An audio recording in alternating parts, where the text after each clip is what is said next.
Hello my friends, welcome to the Wicked Bitter channel. I'm Travis. Thank you for checking out this video. If you are somebody who is new to this channel, subscribe to this channel if you enjoy WWE and you love their content, WWE content, because that's what we do here at Wicked Bitter.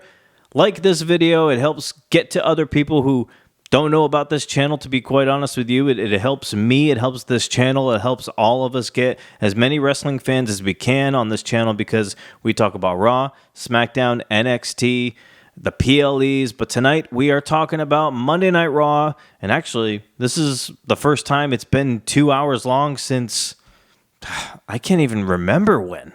Very strange that Raw is only 2 hours. I feel like a lot of things were kind of missing on Raw this week because of it being 2 hours. I feel like there wasn't really anything for Judgment Day. We had like a very small, short, like backstage little thing with them. I mean, no Damian Priest, no Finn Balor. I mean, there was, I don't know. I mean, no Rhea Ripley other than like the video they played of her. I don't know. It was strange. It's nice because the pacing was quicker, like everything was faster. But overall, I don't know. I feel like there's going to be a little bit of an issue here trying to get some stories across because with 2 hours, man, yeah, a lot of people complained about the 3 hour format, but be honest, they had plenty of time with 3 hours to cut good promos and build up packages. And yeah, of course, you're going to throw in a match or two in that hour. But when it comes down to 2 hours, there's so many people on Monday Night Raw that it's hard to build a story and all that kind of stuff with just 2 hours. So it's going to be interesting to see how they go from here on out. And I still think, especially with SmackDown about to be 3 hours pretty soon, that I think some superstars from Raw should definitely move over to SmackDown. But nonetheless, let's get into the things that happen on Monday Night Raw. Sexy Red is here. Yay. I don't know. Just leave it to NXT. You don't need to bring that over to Monday Night Raw. I don't know. She fits NXT better. With Raw, it was a short little thing that she did, welcome to Monday Night Raw. It's cool, whatever. But I feel like the crowd didn't really like connect with her like they would in NXT. I don't know. I'm not a fan of hers. In NXT, it seems like it fits better. The crowd's different there. The crowd's younger over there. So it kind of works with NXT. With Raw, a lot of families are there. A lot of parents are probably like, who the hell is this? So, I don't know. It was whatever. She's there. I guess she's from St. Louis, so it just made sense to bring her there, I guess. CM Punk starts the show. He comes out with a promo. He's limping, and I'm like, damn, if he's going all the way to the ring, this is going to take a minute. But he didn't. He stayed up on the stage, and he kind of implied that, this could be it for him. He doesn't know what the future holds. He said that a few times. He said that he wanted to thank three groups of people. The first group, all the fans, all of his fans, I should say. The second group, his peers that he's worked with and sees both behind and in front of the camera. And then the third group is all of the haters, everybody that hates him. He wants to thank them too because he said, I don't know why you doubt me, but please keep on doubting me. So I love that. It was kind of cool from CM Punk there. He said that he ended up like turning their hate into cash, which I thought was a pretty funny line. And he's right. CM Punk has been amazing since back here. And I remember people saying, I'll give him 6 months. Yeah. CM Punk's been here for over a year now. So yeah, say what you want. Or, well, no, it won't be over a year. It'll be a year in November. Say what you want, but man, he has done amazing. He has done some of the best work of his whole entire career. He's actually escalated Drew McIntyre bigger than what Drew already was. He's done wonders for Drew McIntyre, and he's done wonders for his own career. So I love it. I love that Punk is back in WWE, and I love that he's doing what he's doing. And I love that there seems to be a lot of mended fences with a lot of the burned bridges he had. So I know those are two different structures, but you know what I mean. Yeah, it's pretty cool to see. I love that Punk was saying that, and which I thought was pretty interesting was at the end of that, he said, I don't know if this is goodbye or kind of like, I want to say I'll see you soon, but I don't know. And he looked like he was about to leave, but Seth Rollins' song hits. Seth comes out. They kind of look at each other face to face for a second. Seth Rollins kind of smirks, and then he walks past him, but he kind of like shoulder bumped him on the ring. Seth gets in there, cuts a promo. Seth says, basically along the lines of, hey, Punk, give you props. I hope you get better because the sooner you feel better, the sooner I can kick your ass. And I thought that was a pretty funny line. He moves on to other things. He pretty much talks about Bronson Reed in this promo. Talks about how, Bronson Reed, if you want your 15 minutes, I'll give you your 15 minutes. You just name the time and the place, and I'm game. So looks like we're going to get Seth versus Bronson Reed. Can't wait for that. I hope we see that at Crown Jewel. I think that'd be a great match there. The crowd will be hot for it, I'm pretty sure.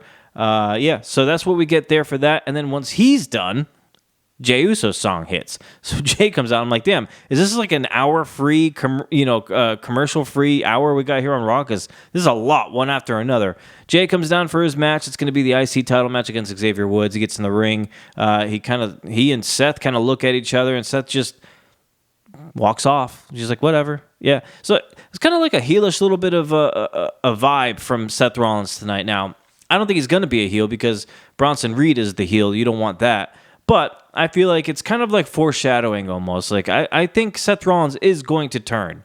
And he might just turn after his feud with Bronson Reed is up because, I don't know. I think we should ship some people out because SmackDown needs some heels. I feel like, even though Kevin Owens just turned heel, and if The Rock's going to be back, The Rock will be a heel there. But SmackDown could use more heels. I would say Drew McIntyre should go over to SmackDown, and Seth Rollins should maybe take Drew McIntyre's place as like a heel on Raw. I think that'd be interesting. Plus, we got to build to Seth Rollins versus CM Punk at WrestleMania this year. So, interesting there. But Jey Uso versus Xavier Woods for the IC Championship is next. Like I said, we get Jey Uso versus Xavier Woods for the IC Championship. Solid match, really good match. Jey Uso ends up hitting a Uso splash from the top rope. Gets the win that way. And after the match, he wanted to shake hands. He dapped up Kofi. Then he wants to dap up Woods. Woods doesn't want it. He walks off. Got Kofi asking, why didn't you shake his hand outside of the ring? And Woods is like, wow, you beat me. Whatever. Good for you. You beat me, but I'm not going to shake your hand. So, I don't know. I know I keep pushing the whole Kofi going heel. I want Kofi to be the heel, but it's looking more and more like it definitely is going to be Xavier Woods because after this, something that completely took me by surprise, Jey Uso celebrating in the ring. He turned around and gets a hellacious spear from Braun Breaker out of nowhere, and I'm like, oh, damn, okay, so maybe no more babyface run. I thought we were going to get a babyface Braun Breaker, but after seeing this, I don't think it's happening now. Maybe it's going to be put on hold for a little bit. I don't know what the goal is here. I don't know what the plans are. Are we turning him face or are we just keeping him this way? I don't know. But he spears him. Kofi is telling Woods that, hey, we got to go help him. We got to go help him. And Woods, you can hear Woods say, why? It has nothing to do with us. No, I don't want to. It has nothing to do with us. Kofi ends up getting in the ring to help anyway. He ends up eating a spear from Breaker. Kofi slides out of the ring. Woods is taking care of him outside of the ring. And then Breaker runs that thing he does where he likes to run around the whole outside. And he spears Woods. And I'm like, damn, okay, so this guy just wiped out 3 technically baby faces. I think Braun Breaker's still staying a heel. But it's okay. It's all right. You know why? Because we're still going to glaze the man anyway. That man, I want him to win that IC title back or move on to the World Heavyweight Championship. But whatever they do, I still need Braun Breaker on my screen every single week. And it was announced that Braun Breaker will face Kofi Kingston next week on Raw. So that I'm actually looking forward to. I feel like that's going to be a great match. We got a couple of things that kind of were quick. Rhea Ripley had a little backstage vignette that was played. She pretty much said the gist of it all. I'm not going to say the whole thing, but it basically came down to she said that she's just going to have to go through both Liv and Raquel. That's basically what it came down to. And that's pretty much all we got from Rhea Ripley this week. That's pretty much all we really got from Judgment Day. We didn't get anything from Priest.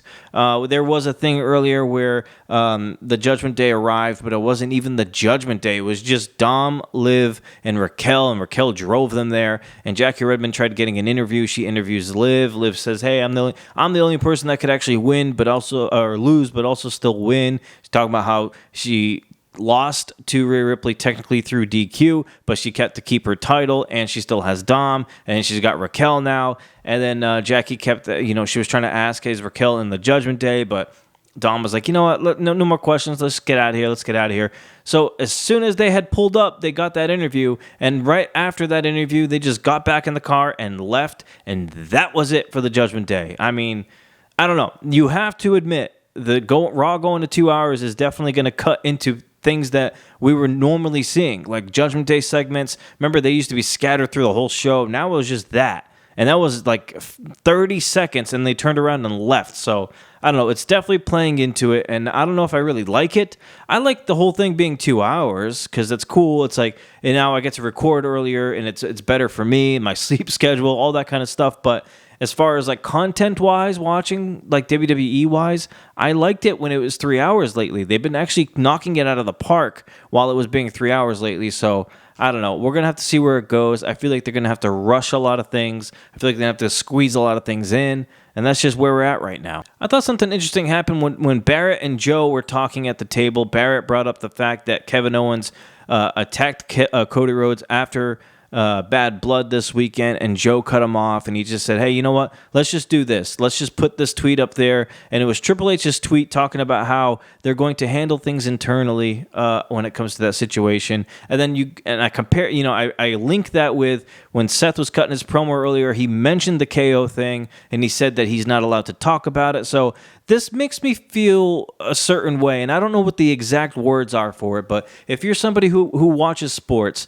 it's kind of like one of those things where something happened behind the scenes, like in the locker room or something, and then it gets out to the public, it gets out to the media, and then when the media asks like the coach about it, the coach kind of sweeps it under the rug and says, you know what, no, everything's cool. We're going to handle it internally. That's what it makes me feel like. It makes me feel like Triple H is kind of aiming for like the real life sports type thing here where it's like something happened backstage, something happened back in the locker room, in the parking lot, something that wasn't on TV, their programming, and it's like it got out to the public, and, people recorded on their phones, all that kind of stuff, and it's like Triple H is trying to add that element of like sports where something like that happens, and he's like, you know what, everything's cool. We're not going to talk about it. We're going to address it internally, and like that's that. So I feel like Triple H is going to try to add those types of elements into the programming for WWE, which I do really like because it adds a whole new level of realism to WWE. I do love that. We had some technical issues on Raw tonight, tonight. Well, as of this recording, it was Monday night. Yeah, I don't know what do you think that was? What do you think? Do you think that was part of the show, or were they really just having technical issues? I don't know. Something was off about that. I kept looking at my screen like, what's going on? And also another thing I noticed, I don't know if you noticed this, but a lot of people wearing just all black tonight. Like a lot of people. Like it was just a whole Judgment Day. Seth was all of PFC. Pure Fusion Collective, yeah, PFC, which my fiance named them PF Changs. I thought that was kind of funny. I might refer to PFC as PF Changs from now on.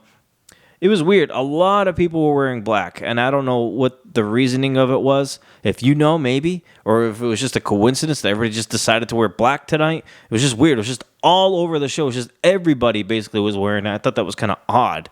I'm not used to seeing everybody wearing that. When Natty came out, Natalia, for her tag match later, she was wearing black. I'm like, where's the pink? Like, what's going on? Why is everybody wearing black? I just thought that was crazy. It was just almost everybody was wearing it. We had a Miz backstage segment with Karrion Kross, and Kross, I like this Karrion Kross, where he like plants seeds into people's minds, and then it ends up messing with them. They end up following through with like subconsciously like listening to Karrion Kross and then taking out their frustrations or whatever they're doing. It happened with Woods. It's happening with Miz. Miz was talking to Karrion Kross backstage. He says, "You think I did it because of you? I did it for me. I did it because of me." And then R-Truth pops up. Says, hey, I know you were confused last week. You kicked me in the head. I'm not part of Judgment Day anymore. And then Miz, told R-Truth that Awesome Truth is done. It wasn't a mistake, whatever. And then Truth says, I'm going to get you a match next week.